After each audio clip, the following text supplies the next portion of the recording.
হারাম পথে উপার্জন করে নিজের সবকিছুই ক্রয় করেছে, অর্থাৎ আসবাবপত্র ইত্যাদি ক্রয় করেছে। এখন এগুলো সে কি করবে? সে আল্লাহর পথে ফিরে আসতে চায়, করণীয় কি? খুব ডেঞ্জারাস একটা প্রশ্ন। হারাম পথে উপার্জন করে সম্পদ যা কামাই করছেন, এই সব যাদের সম্পদ কামাইছেন তাদেরকে ফেরত দিতে হবে, তাদেরকে না পেলে তাদের পরিবার সন্তানদেরকে, তাদেরকেও না পাইলে গরিব মানুষকে দান করে আপনি আবার জিরো হাতে ফিরে আসতে হবে। এরপরে তওবা করলে আল্লাহ মাফ করবেন। অবৈধ পর্যায়ে মানুষের সম্পদ কামাইয়া এরপরে আপনি আইসা বলেন আল্লাহ আমি আর করব না, যা করার একসাথে করে নিছি আল্লাহ আর করব না, এরকম তওবা করলে কি হবে না? মাফ হবে। একসাথে দিতে না পারেন আস্তে আস্তে ভেঙে ভেঙে দিবেন। বুঝতে পেরেছেন? আল্লাহ তাআলা আমাদেরকে বুঝার তৌফিক দান করুন। কবরে অথবা মাজারে মোমবাতি জ্বালানোর বিধান কি? মাজারের নামে মাহফিল করার বিধান কি? ভাই, যিনি মারা গেছেন তার জন্য দোয়া করতে হবে। তার নামের উপরে কিসের মাহফিল? মাহফিল হবে আল্লাহর সন্তুষ্টির জন্য। এছাড়া মোমবাতি জ্বালাবেন মানুষের ঘরে, কবরে যিনি সাহিত্য আছেন ওই বেচারা তো মাটির নিচে, ওখানে মোমবাতি জ্বালাল্লাহ কার লাভ? এগুলো বেদাত, এগুলো বেদাত, এগুলো শিরকের দিকে নিয়ে যায়। খবরদার, কোন কবরে মোমবাতি আগরবাতি এগুলো জ্বালাবেন না। কবরে ওটা জ্বালালে কি লাভ? এটা মানুষের জন্য, অতএব জীবিত মানুষকে দিতে হবে। আর কয়েকটা প্রশ্ন আছে, দেব না শেষ করবো ভাই? আচ্ছা, টেনে শেষ করে ফেলাই। পানি খাওয়ার নিয়ম সম্পর্কে বলবেন। দাঁড়িয়ে পানি খাওয়া যাবে কিনা কোরআন হাদিসের আলোকে জানতে চাই। দাঁড়িয়ে পানি পান করলে বড় কোনো গুনাহ না হলেও এটা সুন্নতের খেলাফ, মাকরুহ হবে। নবী করিম সাল্লাল্লাহু আলাইহি ওয়াসাল্লাম সচরাচর বসে পানি পান করতেন। কখনো কেউ যদি নিরুপায় হয়ে দাঁড়িয়ে পান করে, এমন কোন পরিবেশ আছে যেখানে বসার জায়গা নাই, বসলে অসুবিধা হবে, সেখানে পান করে ফেললেন বা করে নিলেন, তাতে ইনশাআল্লাহ বড় কোনো গুনাহ হবে না। কিন্তু দাঁড়িয়ে পানি পান করার অভ্যাসটা ভালো না, সুন্নত নয়। এতে স্বাস্থ্যের জন্য ক্ষতিকর দিক আছে এবং রিস্ক থাকে গলা টলা বিভিন্ন জায়গায় আটকান, নাকে উঠার। বসে পানি পান করা হলো সুন্নত। মুসলিমের এক হাদিসে আসছে, গলা থেকে আপনার হাত দিয়ে বমি করে বের করে ফেলা যদি দাঁড়িয়ে পানি পান করা। এখান থেকে বোঝা যায় দাঁড়িয়ে পানি পান করা উচিত না। হ্যাঁ, নবী করিম সাল্লাল্লাহু আলাইহি ওয়াসাল্লাম কখনো কখনো পান করেছেন, এটা জায়েজ প্রমাণ করার জন্য। বর্তমানে টিএনসি, রিং আইডি এবং ভেস্টিং নামে একটি কোম্পানি আছে বাংলাদেশে। এসব করা কি জায়েজ হবে? যুবকদেরকে খুব ডিস্টার্ব করছে তারা। এগুলো সবগুলার নামে যাই হোক এমএলএম কোম্পানি, আর এমএলএম কোম্পানির ব্যাপারে সমস্ত আমাদের ফতোয়া আছে, আমাদেরও বিস্তারিত এই ব্যাপারে বলা আছে। এগুলো জায়েজ নাই, এগুলা টোপ দেয়। এই যে দেখেন না ডেস্টিনি, হুজুররা না জায়েজ বলছে তখন শুনে নাই, যখন ধরা খাইছে পুরো আউট হয়ে গেছে, এবার বুঝছে হুজুরদের ফতোয়া ঠিক ছিল। তারপরে এই যে ইভ্যালি, তারপরে আপনার আরো কতগুলো এরকম হলো। এদের বিরুদ্ধে ওলামা একরাম অনেক আগে ফতোয়া দিয়েছেন, আমরা বহু আগে মাসআলা বলেছি, মানুষ শুনে নেই। এখন ধরা খাওয়ার পরে বুঝতেছে যে হুজুরদেরটাই সঠিক ছিল। অতএব এগুলোর সাথে যুক্ত হবেন না। যে আপনার বিভিন্ন রকমের অফার থাকে, এই অফারগুলো ম্যাক্সিমামই অবৈধ অফার। যদিও আমি ইন্ডিভিজুয়াল কোন অফার সম্পর্কে আলাদা মন্তব্য করছি না। বিশেষ করে এতজন ধরে আনেন, ভিডিও দেখেন, তাইলে আপনি কমিশন পাবেন, পয়সা পাবেন, এগুলো কোনো হালাল উপার্জনের পদ্ধতি না। কোরআন অথবা হাদিসে বালাগাল উলা আছে কিনা, থাকলে জানাবেন এবং আমি এর অর্থটা জানতে চাই। বালাগাল উলা বিকামালিহি, নবী করিম সাল্লাল্লাহু আলাইহি ওয়াসাল্লাম বলা হয় যে তিনি অনেক উচ্চ আসনে আসীন হয়ে গেছেন, অনেক উপরে তার মর্যাদা উঠে গেছে। তার যে কামাল এবং পূর্ণতা, এই কামাল এবং পূর্ণতা সহকারে কাশাফাত দুজা বিজামালিহি, তিনি পৃথিবীকে আলোকিত করেছেন তার আলো দ্বারা। হাসুনাত জামিউ খিসালিহি, তার সকল ভালো ভালো বৈশিষ্ট্য এবং খাসলত, চরিত্র, মাধুর্যগুলো ভালো। সাল্লু আলাইহি ওয়া আলিহি, তোমরা সবাই তার প্রতি দুরূদ করো এবং তার সাহাবীদের প্রতি দুরূদ পাঠ করো। এই বালাগা উলা বিকামালি, এটা নবী সাল্লাল্লাহু আলাইহি সাল্লামের প্রশংসায় বানানো কবিতা মালা। এটা কোনো কোরআন হাদিসে বর্ণিত হয় নাই। অনেকে এটা নিয়ে আপত্তি তুলেন যে বিকামালিহি, নবীজি নিজের কামাল দ্বারা, নিজের পূর্ণতা দিয়ে কিভাবে পূর্ণ হলেন? তিনি তো আল্লাহ তাকে পূর্ণতা করেছেন, তাই হয়েছে। হ্যাঁ, কথা সেটা যে আল্লাহই পূর্ণ করেছেন, কিন্তু বিকামালি মানে এই না সব সময় যে তিনি তার পূর্ণতা দিয়ে নিজে নিজে পূর্ণ হয়েছেন। এর অর্থ তিনি তার কামাল সহকারে পূর্ণ হয়েছেন এমনই হতে পারে, বা হরফে জর আরবি গ্রামার অনুযায়ী এটার অনেক অর্থ হতে পারে। একটা অর্থ ফিক্স করে এটাকে শিরকপূর্ণ বলার কোনো সুযোগ আমি দেখি না।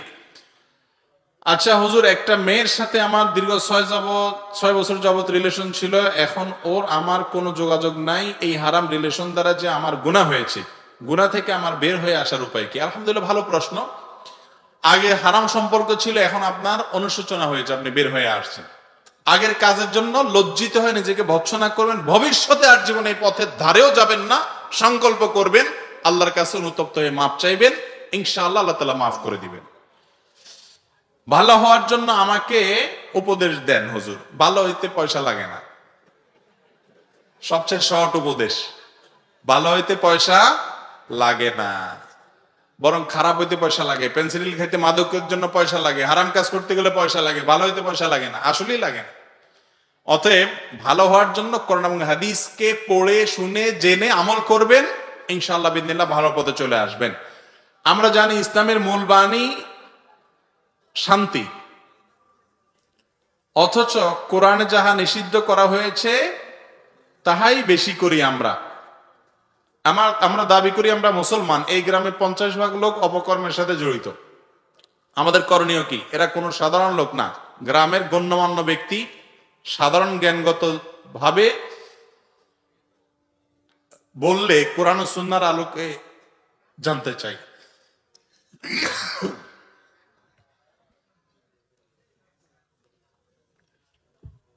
চায়ের জুস হইছে, আমার গলা বিচ্ছে শেষ।